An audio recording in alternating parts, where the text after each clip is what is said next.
Scientist बताने के लिए इस तरह से लाइफ जो है इवॉल्व हुई है, लाइफ इवॉल्व हुई है। तो शुरू में जैसे group of bacteria called Archie bacteria, Archie bacteria, ये सवाल जैसे इस पैरा के अंदर बहुत ही कम क्वेश्चन है जो टेस्ट पॉइंट ऑफ व्यू से हम डिस्कस कर रहे हैं। तो उस वक्त जो उस हाइड्रोथर्मल वेंट्स के अंदर जो ऑर्गेनिज्म थे, वो आर्की बैक्टीरिया टाइप के, जो कितने टेम्परेचर पे सर्वाइव करते थे, ये फिगर है, can tolerate up to the 120 degree centigrade. जैसे हमने नोट किया था कि आर्की बैक्टीरिया आज भी जिस तरह से एक्सट्रीम ऑफ द कंडीशन उसमें सर्वाइव कर सकते हैं, पीएच के हवाले से, सॉल्ट के हवाले से, टेम्परेचर के हवाले से। वो group of bacteria that is called Archie bacteria. तो आर्की बैक्टीरिया कितने टेम्परेचर को टॉलरेट कर सकते हैं, ये टेस्ट रिलेटेड ऐसा एक सवाल है, क्वेश्चन है। It is believed that most primitive organism lived in the environment abundant in complex components, compounds। जैसे पहले भी हमने डिस्कस किया, जहाँ पे super heated water, high temperature, तो वहां पे एबेंडेंट सप्लाई ऑफ कंपाउंड्स थी। उसी में से उनकी जो मेटाबॉलिक एक्टिविटीज होती थी या मेटाबॉलिज्म होती थी, जिसमें क्या होता था, लाइक रिलीज ऑफ एनर्जी, उन्हीं कंपाउंड से जैसे इनको एनर्जी भी ऑब्टेन होती थी। और वो एनर्जी जैसे आप कहें कि इन कंपाउंड्स के जैसे ब्रेकडाउन की वजह से एनर्जी मिल रही थी, कोई एनाबॉलिक एक्टिविटी नहीं थी।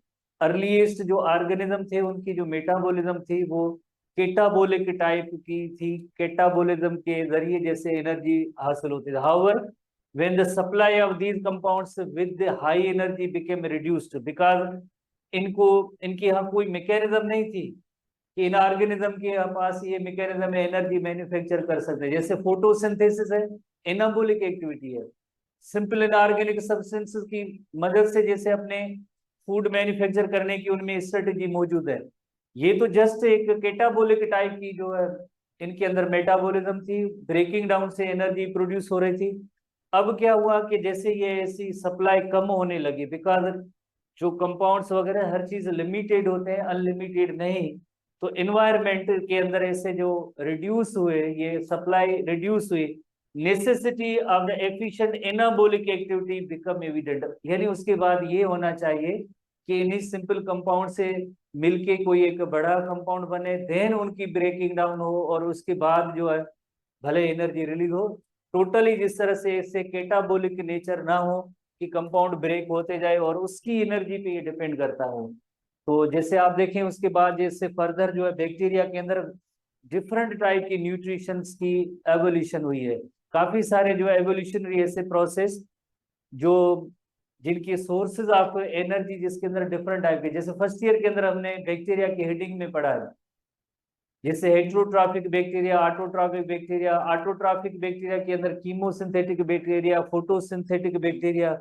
तो ये सारे प्रोसेस ऐसे देन जो है इवॉल्व हुए। Therefore the simplest organism like bacteria which have evolved and explored possible sources of energy, possible source of energy, यानी सिर्फ कंपाउंड्स की ब्रेकिंग से वो एनर्जी नहीं, और भी जैसे पॉसिबल सोर्सेज ऑफ एनर्जी उनकी बॉडी के अंदर जैसे एक ऐसी मैकेनिज्म जैसे डेवलप हो, जैसे रेस्पिरेटरी चेन्स हैं, इलेक्ट्रॉन ट्रांसपोर्ट चेन हो, जिसके अंदर वो अपनी खुद से एनर्जी बना सकें। पहले उनको एनर्जी जैसे वो एक breaking down of bigger molecule उनसे मिल रही थी। तो respiratory reaction which were correlated with the nutritive system exploited bacteria and came into existence. वही बात कि बैक्टीरिया के अंदर इतनी डाइवर्स टाइप की जैसे न्यूट्रिशन हुई है, वो इसी वजह से इवॉल्व हुई, बिकॉज के जो केटाबोलिज्म की वजह से या जिस तरह से शुरू में जो ब्रेकिंग डाउन ऑफ मॉलिक्यूल की वजह से जो एनर्जी बन रही थी वो रिसोर्सेज खत्म हो गए।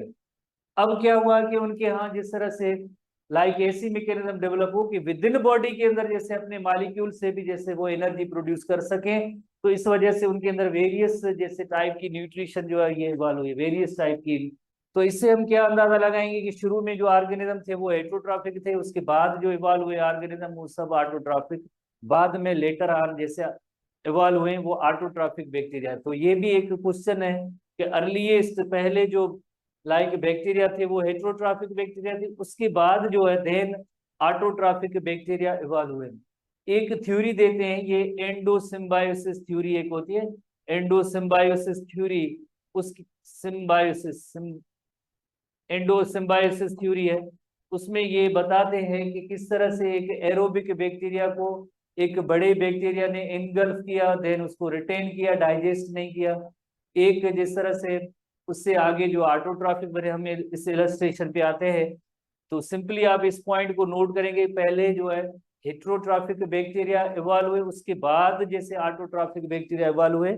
Autotroph obtain energy from the chemical reaction in which simple inorganic substances. जैसे आप याद करें फर्स्ट ईयर के अंदर बैक्टीरियल जो है न्यूट्रिशन है, उसके अंदर एक फोटोसिंथेटिक बैक्टीरिया है, हाइड्रोजन सल्फाइड वाटर की जगह पे carbon dioxide so and so inorganic compound से जो है वो अपनी जो है एनर्जी प्रोड्यूस कर सकते हैं। इसी तरह से कीमोसिंथेटिक बैक्टीरिया है जो इनऑर्गेनिक जैसे कंपोनेंट्स हैं जैसे सल्फर आयरन, उनकी ऑक्सीडेशन से वो अपनी एनर्जी प्रोड्यूस कर रहे थे। तो यानी हेट्रोट्रॉफिक बैक्टीरिया से अब ऑटोट्रॉफिक बैक्टीरिया की एवोल्यूशन हुई है। पहले जो बैक्टीरिया थे वो हेट्रोट्रॉफिक थे, उसके बाद जो अब जो बैक्टीरिया है ये ऑटोट्रॉफिक बैक्टीरिया। काफी सारे न्यूट्रिशन जो है इनके मेथड से इवॉल्व हुए। तो एक हम जैसे जो थ्योरी है एंडोसिम्बायोसिस थ्योरी, उस पर हम आते हैं कि प्रोकैरियोटिक लाइफ से यूकैरियोटिक लाइफ कैसे बनी है, एंडोसिम्बायोसिस थ्योरी कहते हैं।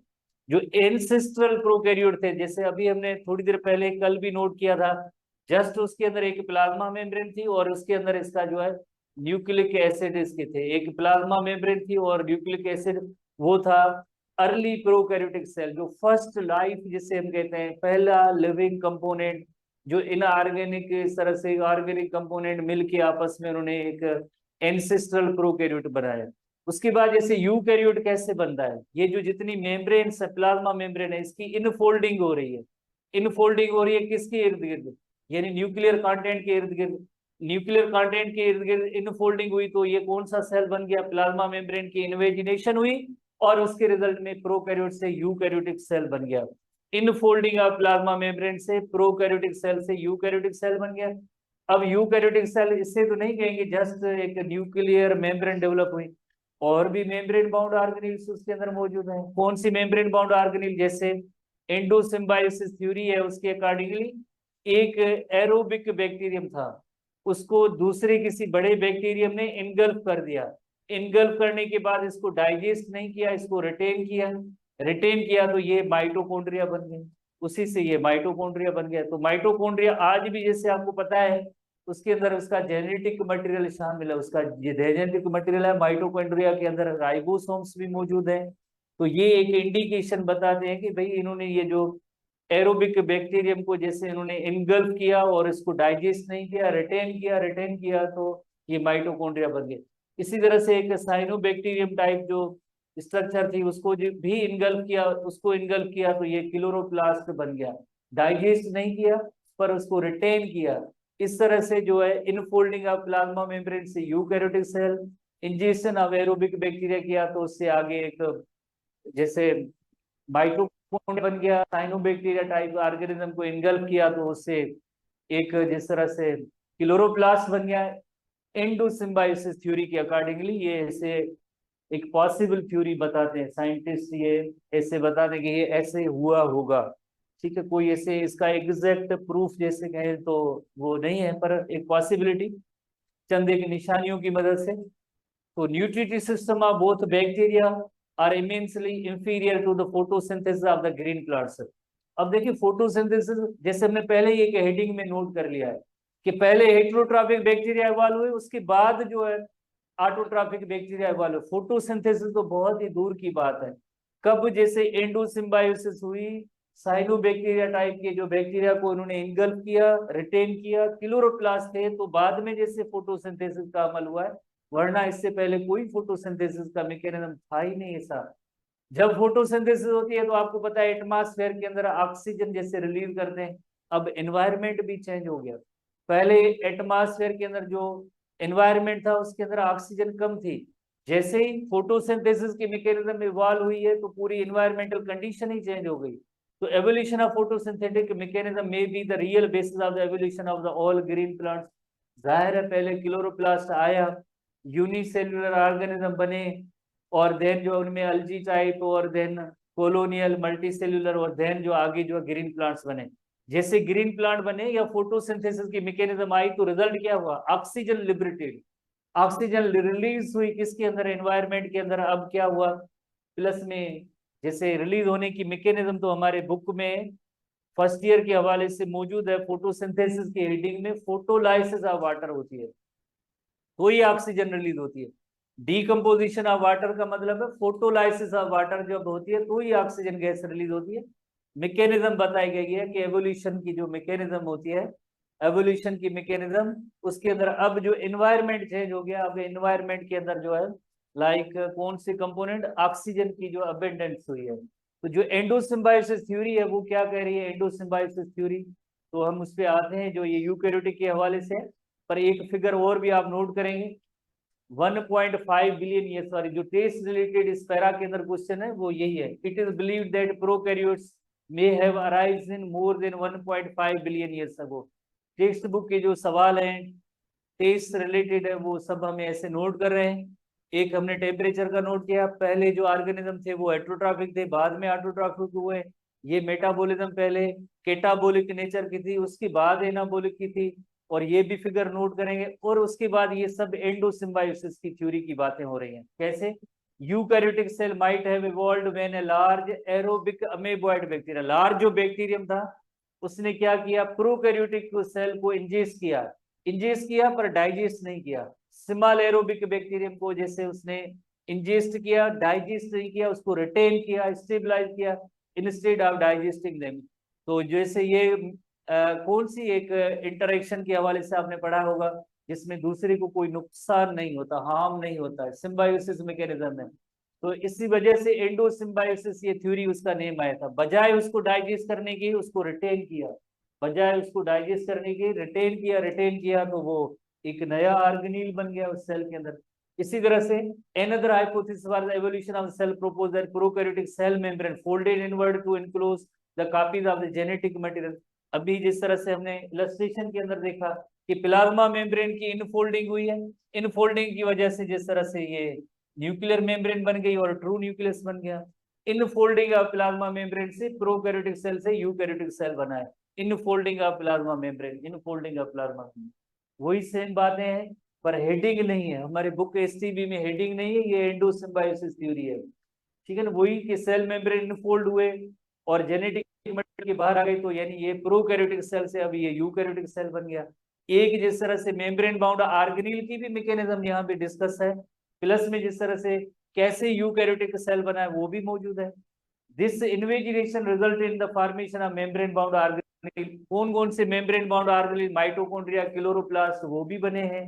कौन सी थ्योरी है वो एंडोसिम्बायोसिस थ्योरी है, एंडोसिम्बायोसिस थ्योरी है। एक और जिस तरह से इलस्ट्रेशन है उसके जरिए हम सीख सकते हैं, जैसे एक ऐसा इनगल्फिंग एरोबिक हेट्रोट्रॉफिक प्रोकैरियोट था, उसको जैसे बिगर जिस तरह से बिगर एक सेल ने इंजेस्ट किया, डाइजेस्ट नहीं किया, तो ये माइटोकॉन्ड्रिया बन गई। इसी तरह से एक और जैसे माइटोकॉन्ड्रिया के बाद एक और engulfing photosynthetic prokaryotic, photosynthetic prokaryotic था, उसको किसी सेल ने इनगल्फ किया तो वो बन गया क्लोरोप्लास्ट बन गया, वो क्लोरोप्लास्ट बन गया। क्लोरोप्लास्ट बनने का अमल और माइटोकॉन्ड्रिया के बनने का अमल इस तरह से हुआ है, एंडोसिम्बायोसिस हुई है। और पहले ही आपने जैसे देखा इनफोल्डिंग ऑफ प्लाज्मा मेम्ब्रेन होती है तो उससे यूकैरियोटिक सेल बन गया, न्यूक्लियर मेम्ब्रेन बन गई। इस तरह से साइंटिस्ट बताते हैं कि एवोल्यूशन हुई है, वो कहते हैं कि इस तरह से जो है एवोल्यूशन हुई है। तो प्रीवियस क्लास के अंदर हमने जैसे डिस्कस भी किया था पहले, जस्ट कुछ भी नहीं था, according to scientist hydrothermal vents just compounds बने, अर्ली प्रोकैरियोटिक सेल बना, उसके बाद यूकैरियोटिक सेल बना, यूकैरियोटिक सेल के बाद फर्दर जो ऑर्गेनील्स की एवोल्यूशन हुई है मेम्ब्रेन बाउंड की, उसके बाद जैसे क्या हुआ यूनिसेल्यूलर लाइफ, यूनिसेल्यूलर के बाद कॉलोनियल लाइफ, कॉलोनियल लाइफ के बाद मल्टी सेल्यूलर, जो सिंपल मल्टी सेल्यूलर, और वक्त गुजरने के साथ साथ उनमें कॉम्प्लेक्सिटी आती गई और देन जो है ये इतने आज 1.5 मिलियन स्पीशीज है, वो कहते हैं कि सब इसी एवोल्यूशनरी प्रोसेस का नतीजा है। तो वही सेम बातें हो रही है कि वक्त गुजरने के साथ साथ कॉम्प्लेक्सिटी और डाइवर्सिटी यानी different form of the life बनते गए। इन द बिगिनिंग शुरू में यूकैरियोट्स थे वो सिंगल थे, यानी प्रोकैरियोटिक यूकैरियोटिक सिंगल अलग अलग ऑर्गेनिज्म थे। उसके बाद क्या हुए, ये सारे कॉलोनियल फॉर्म बन गए, कॉलोनियल फॉर्म बनने के बाद यानी मल्टी सेल्यूलर, और मल्टी सेल्यूलर बनने के बाद जैसे आर्गन बने और फर्दर जिस तरह से इनमें कॉम्प्लेक्सिटी आती गई। आज जिस तरह से वैरायटी ऑफ एनवायरनमेंट, मुख्तलिफ किस्म के एनवायरनमेंट है, हर एक एनवायरनमेंट के अंदर रहने वाले अलग अलग 1.5 मिलियन स्पीशीज है, वो इस सीरीज और सीक्वेंस जो हमने पहले ही नोट की कि like prokaryotic cell, eukaryotic cell, single cell, colonial form, then multi cellular form, multi cellular forms के बाद देन कॉम्प्लेक्स लाइफ की एवोल्यूशन हुई है अकॉर्डिंग टू साइंटिस्ट के अकॉर्डिंगली। उसके बाद नेक्स्ट हेडिंग में हम आते हैं ऑर्गेनिक एवोल्यूशन की थ्योरीज। डिफरेंट जो एवोल्यूशन को मानने वाले पर्सन थे तो उन्होंने ऑर्गेनिक एवोल्यूशन को डिस्क्राइब करने के लिए अपनी थ्योरीज पेश की। उसमें नंबर 1 जो थ्योरी थी वो लिमार्क की थ्योरी थी, जिसे लिमार्किज्म कहते हैं, जिसका एक नेम है that is theory of inheritance of acquired character. Number 2 theory है Weismann's theory, theory of germinal continuity. Number 3 Darwin की जो है natural selection, theory of natural selection.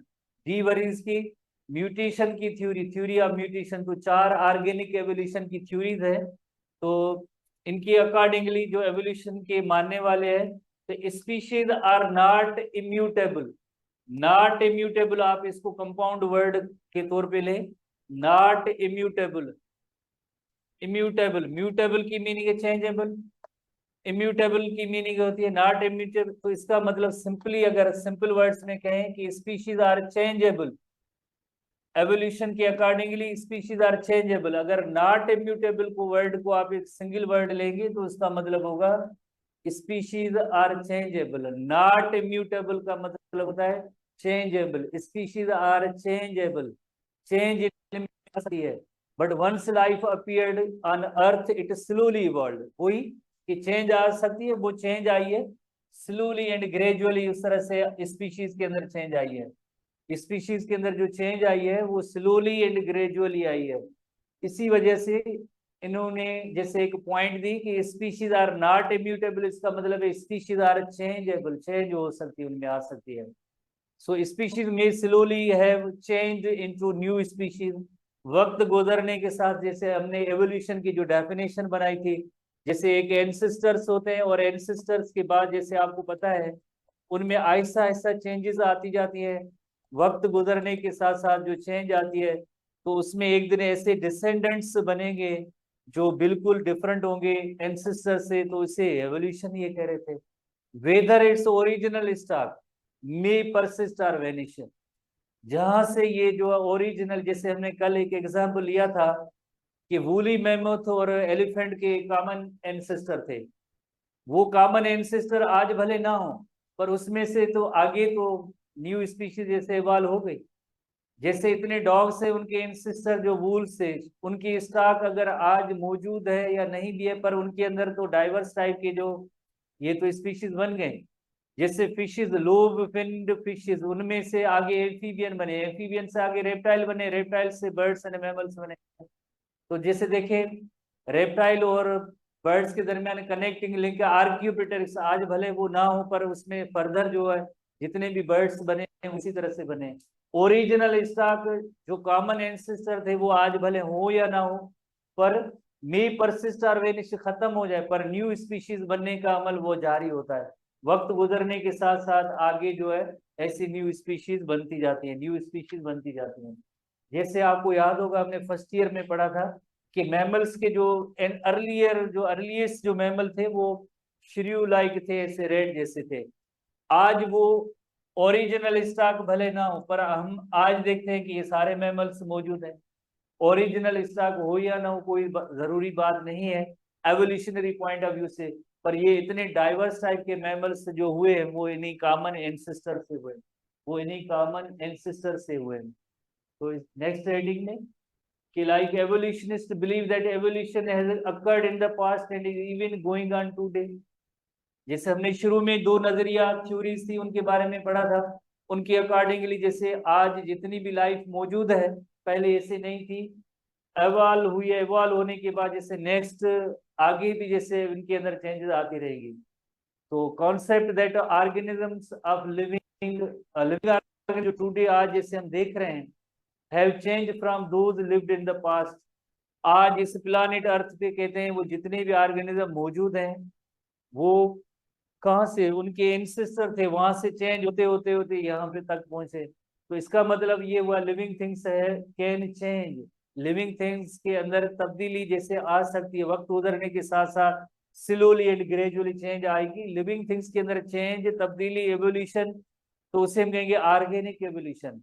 जो प्लांट्स एंड जैसे एनिमल, जैसे हमने एक प्रीवियस डेफिनेशन नोट की, ना फकत प्लांट और एनिमल, जितने भी लिविंग थिंग्स हैं उनके अंदर जैसे ये चेंज आई है, उसके रिजल्ट में जैसे इतने नए ऑर्गेनिज्म बने हैं, इतने उसके रिजल्ट में ये सारे नए ऑर्गेनिज्म बने। तो वो कैसे, वो उन्होंने थ्योरीज दी थी, उसके अकॉर्डिंगली इस प्रोसेस को उन्होंने एक्सप्लेन किया है, इस प्रोसेस को एक्सप्लेन किया है कि कैसे जो है लिविंग थिंग्स की जो एवोल्यूशन हुई है।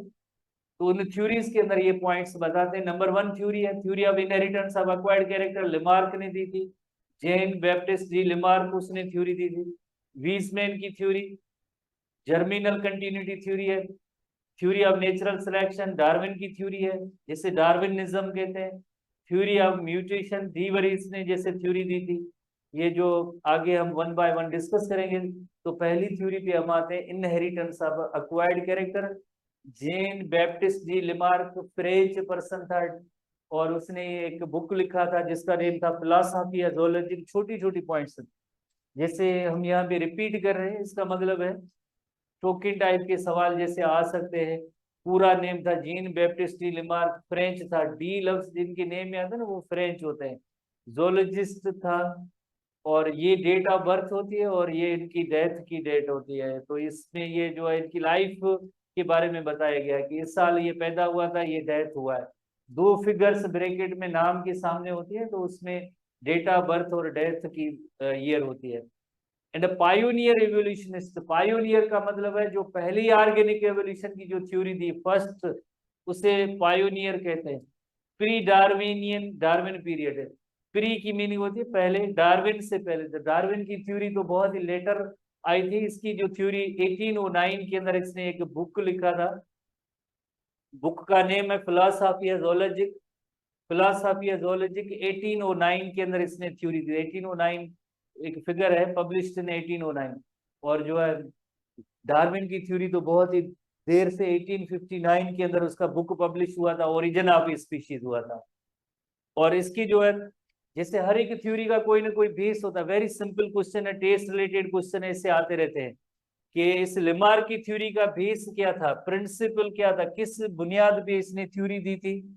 बहुत इंपॉर्टेंट सवाल। यूज एंड डिसयूज की बुनियाद पे इसकी थ्योरी थी। इसकी थ्योरी का बेस या बुनियाद था वो use and disuse of organs पे था। तो लिमार्क की थ्योरी जिसे लिमार्किज्म कहते हैं, पर इस थ्योरी का नेम है इनहेरिटेंस ऑफ एक्वायर्ड कैरेक्टर।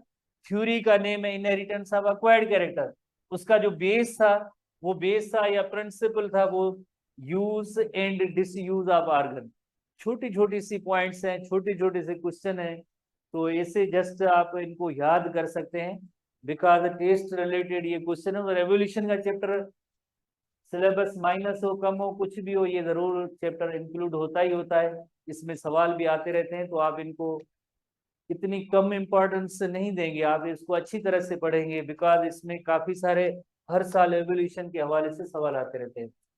और इसी तरह से जो है इसकी जो है ही जो पोस्टुलेट इसके जो थे या क्लेम्स थे, वो उसके जो 3 थे, इस थ्योरी के 3 पॉइंट्स थी। पोस्टुलेट्स का मतलब होता है क्लेम। इस theory was based on the following postulates. Theory दी थी को उसका कोई बेस होगा, बुनियाद होगा। एक होगा effect of environment, use and disuse of organ. Number 3 inheritance of acquired character. तो इसी में पूरी थ्योरी हम यहाँ पे इन 3 पॉइंट से भी जैसे डिस्कस कर सकते हैं पूरी थ्योरी को। जैसे नंबर 1 इफेक्ट ऑफ एनवायरनमेंट। जैसे अगर किसी भी जगह कोई भी इन्वायरमेंट, जैसे हम कहते हैं नॉट ऑलवेज कांस्टेंट, हमेशा एक जैसा नहीं होता है। इन्वायरमेंट तो चेंज होते रहते हैं, इन्वायरमेंट कभी भी सेम सिमिलर नहीं रहता है, उसके अंदर बिग चेंजेस आ जाती हैं। जिस जगह पे जैसे जमीन पुराने दौर की बात हो रही है, एवोल्यूशनरी प्रोसेस की बात हो रही है, जहाँ पे ड्राई पीस होता है वहां पे वाटर आ जाता है, वाटर होता है ड्राई पीस। तो जिस जगह पे ड्राई लैंड पे टेरेस्ट्रियल एनिमल हो और उस जगह पे अगर वाटर आ जाए तो सर्वाइवल मुश्किल हो जाती है। न्यू कैरेक्टरिस्टिक यकीनन वहां पे आएंगी तो रहने के एबल होंगे, अदरवाइज वो मर जाएंगे। इसी तरह से अगर हर लिहाज से अगर वेजिटेशन खाना, एक छोटा एग्जाम्पल है, एक ऐसे एनिमल जो है वो ग्रेजिंग एनिमल है, जैसे घास चर रहे हैं, अचानक एक ऐसा एनवायरनमेंट चेंज हो गया जिसमें अगर बिग ट्रीज आ जाएं तो यहाँ तक तो ये पहुंच नहीं पाएंगे ना, तो ये बहुत ही मुश्किल काम होगा, उनको कोई सीढ़ियां ला के इधर नहीं देंगे आप चढ़े जाके खा के आए। तो यकीनन इसमें क्या होना चाहिए, कोई ऐसी स्ट्रक्चर डेवलप होनी चाहिए जो खुद ब खुद ये जो है इनको खाना, ये खुद ब खुद हासिल करने की कोई ऐसी स्ट्रक्चर डेवलप होती रहे। तो इफेक्ट ऑफ एनवायरनमेंट की वजह से न्यू कैरेक्टर आते हैं। जैसे इसने जिराफ का एग्जाम्पल लिया था, जिराफ के एंसेस्टर हार्स लाइक थे, हार्स लाइक थे एंसेस्टर, जो इस तरह से वो चर रहे थे, ग्रासेस को चर रहे थे। पर जब ये अफ्रीका के अंदर वहां पे पहुंच गए तो वहां की वेजिटेशन ऐसी नहीं थी, वहां पे बिग ट्रीज थे। बिग ट्रीज की वजह से क्या हुआ, उन्होंने मुसलसल अपनी नेक को स्ट्रेच किया, कंटिन्यूअसली नेक को स्ट्रेच किया, फोर लिम्ब को स्ट्रेच किया, जिसकी वजह से क्या हुआ, जिसकी वजह से उसकी नेक की लेंथ है, उसके अंदर साइज है, उसमें इंक्रीज हुई और फोर लिम्स भी बड़ी हो गई। तो ये किस वजह से हुआ, ये इफेक्ट ऑफ एनवायरनमेंट की वजह से हुआ। प्लस में इसके अंदर एक यूज भी हुआ, किसका कंटिन्यूअस यूज हुआ, कंटिन्यूअस यूज हुआ नेक का, कंटिन्यूअस यूज हुआ इसी तरह से फोर लिम्ब का।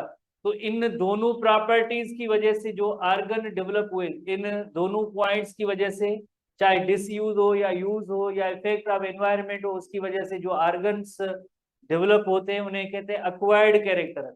अक्वायर इंग्लिश का लफ्ज है जिसकी मीनिंग है हासिल करना। तो जो इनके एंसेस्टर में नहीं थे पर इनके पास आ गए, क्यों आ गए, because of effect of environment, because of use and disuse of organ, acquired character आ गए। तो उसके बाद जैसे एक बार जैसे इसने कहा कि अक्वायर्ड कैरेक्टर आ जाए तो नेक्स्ट जनरेशन में वो कैरेक्टर इनहेरिट या ट्रांसफर कर सकते हैं। एक बार अगर अक्वायर्ड कैरेक्टर किसी भी एक मेंबर में आ जाए तो वो नेक्स्ट जनरेशन के अंदर इनहेरिट कर सकते हैं, ट्रांसफर कर सकते हैं। उसके बाद जितनी भी जैसे जिराफ है वो सब लॉन्ग नेक और फोर लिम्स उनकी स्ट्रेच होगी, ऐसी जिराफ बनती है। तो इसे हम इस थ्योरी को इस तरह से पढ़ सकते हैं, तीन हेडिंग में, तीन पोस्टुलेट्स या उसके क्लेम से। Number 1 effect of environment, number 2 use and disuse of organ, number 3 is inheritance of acquired character. तो नंबर 1 पहली पॉइंट पे आते हैं, पहली पॉइंट पे आते हैं, that is Lamarck believed that evolution of new type takes place due to the effect of environment. Environment जैसे environmental conditions हमेशा एक जैसी नहीं रहती हैं, हमेशा जो है चेंज होती रहती है, चेंज environmental condition। जब environmental condition चेंज होती है तो उस ऑर्गेनिज्म के अंदर न्यू नीड होती है। जैसे एग्जांपल लिया हमने कि जिराफ, उसकी नेक है वो स्ट्रेच होने लगी, क्यों, बिकॉज वो उसकी वेजिटेशन उस वक्त उस इलाके के अंदर वेजिटेशन डिफरेंट थी, वहां तक पहुंचने के लिए उसकी जरूरत, जैसे उस कैरेक्टर को इसने जैसे डेवलप किया तो उस कैरेक्टर का नेम जैसे हम कहेंगे अक्वायर्ड कैरेक्टर। अब ये न्यू आर्गन डेवलप हुआ जिराफ के अंदर, कौन सा न्यू आर्गन डेवलप हुआ, जिस तरह से नेक और फोर लिम्स, ये किस वजह से ये नेक और फोर लिम्ब के अंदर इतनी साइज बढ़ी, फायदा क्या हुआ, better meet with the change situation. Change situation क्या थी कि वहां पे बिग ट्रीज थे, वहां तक वो अगर उसकी साइज सिमिलर होती तो वो रिसोर्सेज को नहीं मिल पाते, तो better meet with the change situation. ये सब तब हुआ है ताकि उसमें जैसे अपने लिए जो है रिसोर्स हासिल करें, फूड हैबिट है, फिजियोलॉजी और शेल्टर सीकिंग, किसी भी लिहाज से जो अपने उन आर्गन्स को यूज कर सकते हैं। जैसे यहाँ पे इलस्ट्रेशन है उसके जरिए हम सीख सकते हैं, जैसे ये जिराफ है इस ट्री तक ये नहीं पहुंच पा रही है, इस ट्री तक ये नहीं पहुंच पा रही है, वक्त गुजरने के साथ साथ क्या हुआ है, जैसे ऐसे नहीं एकदम उस इलाके में पहुंची बिग ट्रीज देखिए दूसरे दिन जो नेक जो उसकी बड़ी हो गई, ऐसे नहीं, वक्त गुजरने के साथ कई जनरेशन गुजरी होगी, स्लोली एंड ग्रेजुअली। जैसे आपको पता है कि evolution slowly and gradually, generation after generation उनके अंदर चेंजेस आती गई। तो फोर लिम्ब इनकी जो है साइज में भी इंक्रीज हुई और नेक के अंदर भी स्ट्रेचिंग हुई। अब इस ये इन रिसोर्सेज को ये इस्तेमाल कर सकता है, जिंदा रह सकता है, अदरवाइज जैसे ये एनवायरनमेंट इसके लिए फेवरेबल नहीं था और कोई भी फूड नहीं था, मजबूरी थी इसको लाइक नेक को स्ट्रेच करने की जरूरत थी, इस वजह से ऐसे कैरेक्टरिस्टिक डेवलप हुए। एवोल्यूशन हमेशा छोटे छोटे स्टेप्स की सूरत में, जैसे ये इस जिराफ के एंसेस्टर थे, वक्त गुजरने के साथ साथ इनमें चेंजेस आती गई, चेंजेस आती गई, आज इस तरह से नेक और फोर लिम्ब जो स्ट्रेच है वो साइंटिस्ट के अकॉर्डिंगली, इस लिमार्क के अकॉर्डिंगली इस कंटिन्यूअस यूज की वजह से हुआ है, कंटिन्यूअस यूज की वजह से हुआ है। Disuse of organ, disuse and disuse of organ, जैसे एक हमेशा वेरी सिंपल, अगर किसी भी आर्गन का कंटिन्यूअस यूज करेंगे तो वो आर्गन जैसे इनलार्ज होता है, स्ट्रेंथन होता है, वो मजबूत होता है, स्ट्रेंथन होगा, स्ट्रेंथन के अलावा वो फंक्शनल रहेगा। अगर कोई ऐसा आर्गन जिसको कंटिन्यूअस डिसयूज किया जाए, जिसका कोई भी इस्तेमाल नहीं किया जाए, डिसयूज, तो वो आर्गन जो रिड्यूस हो जाएगा, वो आर्गन जो वीक हो जाएगा, वो आर्गन जो नॉन फंक्शनल हो जाएगा, फंक्शनल नहीं नॉन फंक्शनल।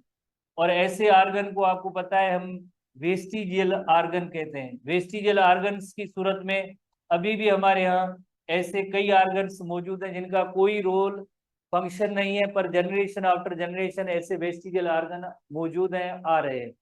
तो जैसे हमने एक जिराफ का लिया था लिमार्क की जो थ्योरी के हवाले से, तो जिराफ की continuous stretching of the neck मुसलसल इस्तेमाल हुई है, फोर लिम्ब हुई है, तो उन आर्गन्स की साइज भी इंक्रीज हुई है, स्ट्रेंथन भी हुए और वो फंक्शनल। और इसी तरह से अगर ह्यूमन बीइंग के अंदर भी एग्जाम्पल मौजूद है, vermi form appendix, vermi form appendix जो हर्बीवोर होते हैं उनके अंदर फंक्शनल है, ह्यूमन बीइंग के अंदर नॉन फंक्शनल है, रिड्यूस्ड है, वो पर जनरेशन आफ्टर जनरेशन आ रहा है। इसी तरह से दो तीन और भी एग्जाम्पल है वेस्टिजियल आर्गन के, हम उनको डिस्कस करेंगे simply. In order to satisfy the new needs, organism use some organs persistently, constantly use करेंगे, एक इस्तेमाल में नहीं आएंगे। जो कंटिन्यूअस यूज में आएंगे तो वो आर्गन जो है इनलार्ज होगा, स्ट्रेंथन होगा और फंक्शनल होगा। जो डिसयूज में होगा वो रिड्यूस हो जाएगा। तो यूज का इफेक्ट ये होगा, strengthen and develop and organ जो है वो इनलार्ज होगा। डिसयूज की रिजल्ट ये होगी कि वो आर्गन डीजनरेट होगा, अल्टीमेटली डिसअपियर या वेस्टिजियल हो जाएगा। कई एग्जाम्पल आगे ह्यूमन बीइंग के हवाले से भी मौजूद है, अदर एनिमल्स के अंदर भी मौजूद है, जैसे हम डिस्कस कर रहे हैं। तो नंबर 2 जैसे यूज एंड डिसयूज के हवाले से, देन जो आगे जो न्यू जनरेशन कमिंग जनरेशन आएगी तो उसके अंदर ये कैरेक्टर इनहेरिट होगा या ट्रांसफर होगा। Lamarck believed that accumulation of such small changes through successive generation, एक दिन की बात नहीं है, थ्रू सक्सेसिव जनरेशन। जैसे अभी डिस्कस किया कि जिराफ का जो नेक है या फोर लिम्ब है एकदम पहली जनरेशन में ऐसी चेंज नहीं है, through successive generation promote the development of organ and character, और वही कैरेक्टर देन नेक्स्ट जनरेशन में इनहेरिट या ट्रांसफर हुए। उसके लिए इसने टर्म दिया इनहेरिटेंस ऑफ एक्वायर्ड कैरेक्टर। ये जो नंबर 3 पॉइंट है, inheritance of acquired character, number 3 point. वही कैरेक्टर जो एनवायरमेंट की वजह से, वही कैरेक्टर जो यूज की वजह से, वही कैरेक्टर जो डिसयूज की वजह से, उसके लिए उसने टर्म इस्तेमाल किया, उसके लिए टर्म इस्तेमाल किया उन्होंने acquired character, और acquired character are transferred into the next generation. Lamarck believed the once made these adaptation called acquired character are transmitted from one generation to the next generation. और ये जो आर्गन है इसी तरह से न्यू आर्गन बने। क्यों ये न्यू आर्गन बने? बिकॉज ऑफ कंटिन्यूस यूज या डिसयूज की वजह से बने। जैसे एग्जाम्पल हमारे यहाँ जैसे कई जैसे लिमार्किज्म के हवाले से बुक में मौजूद है, जैसे एक तस्वीर भी मौजूद है जिससे वो है जिराफ की है, evolution of giraffe. Horse like ancestor थे, जब ये माइग्रेट करके अफ्रीका तक पहुंचे तो वो जो है वो बिग ट्री से तक वहां तक पहुंचना उनके लिए मुश्किल काम था। फिर कैसे? Continuous effort of stretching the neck, एक उन्होंने नेक और दूसरी फोर लिम्ब को जैसे कंटिन्यूअस स्ट्रेच किया, तो ये कौन सी पॉइंट होगी? कंटिन्यूअस यूज की हुई। टाल ट्री तक पहुंचने के लिए मुसलसल उन्होंने अपनी नेक और फोर लिम्ब को स्ट्रेच किया, जिसकी वजह से क्या हुआ? जिसकी वजह से उनकी साइज लेंथ उनमें इंक्रीज हुई, इंक्रीज इन लेंथ हो गई, जिसकी वजह से इंक्रीज इन लेंथ हो गई। और यही ट्रेट उसको इसने एक्वायर्ड कैरेक्टर कहा, और वो आगे किधर गया? आगे नेक्स्ट जनरेशन के अंदर ये ट्रेट और कैरेक्टर इनहेरिट हो गया। तो आज जिस तरह से हम जितनी भी ऐसी जिराफ देखते हैं जिनके अंदर नेक लॉन्ग नेक है, फोर लिम्स भी बड़ी है, तो ये कहते हैं कि इस प्रोसेस के जरिए, एवोल्यूशनरी प्रोसेस के जरिए बना है, क्योंकि उनको इसके फॉसिल रिकॉर्ड मिला है। फॉसिल रिकॉर्ड से वो अभी भी जिस तरह से वो कहते हैं कि ये ऐसे हुआ है। Through successive generation the present day giraffe enormously elongated neck and four limb, ये इसका कंटिन्यूअस यूज का एग्जांपल है, कंटिन्यूअस यूज का एग्जांपल है, कंटिन्यूअस यूज का एग्जांपल है। जैसे हम यहाँ पे इसका एग्जाम्पल ले सकते हैं, जैसे हार्स लाइक एंसेस्टर वक्त गुजरने के साथ स्लोली एंड ग्रेजुअली नेक और फोर लिम्ब के अंदर स्ट्रेचिंग हुई, और प्रेजेंट डे आज जिस तरह से इतनी बड़ी नेक है या फोर लिम्ब है, वो कहते हैं कि इस सक्सेसिव जनरेशन के बाद हुआ है। इसी तरह से एक और फीचर है कि लाइक जैसे ये वो सेम ये यहाँ तक नहीं पहुंच पा रही है, कंटिन्यूस स्ट्रेचिंग हो रही है, स्ट्रेचिंग के बाद जो है इसी तरह से जो, कल हम मस्जिद आगे पढ़ेंगे।